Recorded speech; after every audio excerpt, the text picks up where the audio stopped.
All right, let's talk about something near and dear to every business owner's heart: getting paid. You put in the work, the business generated income, but how do you actually get that money into your pocket? Okay, so here's the payday puzzle. It's not as simple as just transferring funds from your business account to your personal one. There are actually a few different ways to pay yourself, and the best method depends on your business structure and your individual circumstances. Okay, so here are the 3 ways to pay yourself. First is the loan. You can essentially loan money to yourself from the business.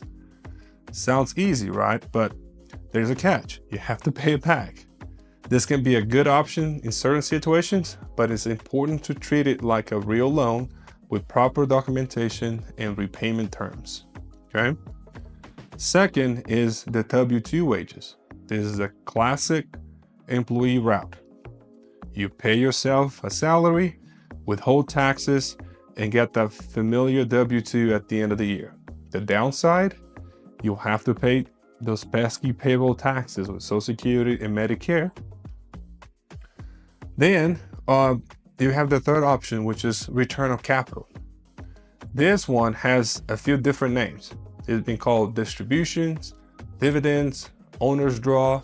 They basically mean the same thing. It's like getting a return on your investment in your business. The good news is that you generally don't pay payroll taxes on this type of payments.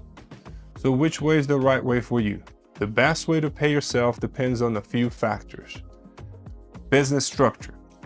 If you're a sole proprietorship, a partnership, an LLC taxes a partnership, S Corp, the C Corps, they all have their own rules and quirks. Second is the tax implication. Different payments methods have different tax consequences. And then the financial needs. How much money do you need and how often do you need it? Okay, so here's an example of the S Corporation for small. Let's take the S Corporation as an example. In this case, you're actually required to pay yourself in 2 ways. One is the reasonable salary. You have to pay yourself a reasonable salary as a W-2 employee, and that will be subjected to the payroll taxes. Then you can pay yourself as distributions. You can also take distributions as a shareholder, which are generally not subjected to payroll taxes. Okay, so this stuff can get complicated. It's always a good idea to talk to your CPA, with us, your tax advisor, to figure out the best approach for your specific situations. And always, I cannot repeat this enough, keep your business and personal finances separate. This makes tracking your income and expenses much easier and helps avoid any legal and tax issues. And pay yourself consistently, whether it's a salary, distribution, or a combination. Try to pay yourself regularly.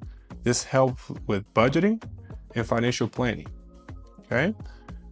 Paying yourself as a business owner is a bit more nuanced than just taking money out of the bill. Okay? By understanding the different methods and their implications, you can make informed decisions that benefit both you and your business.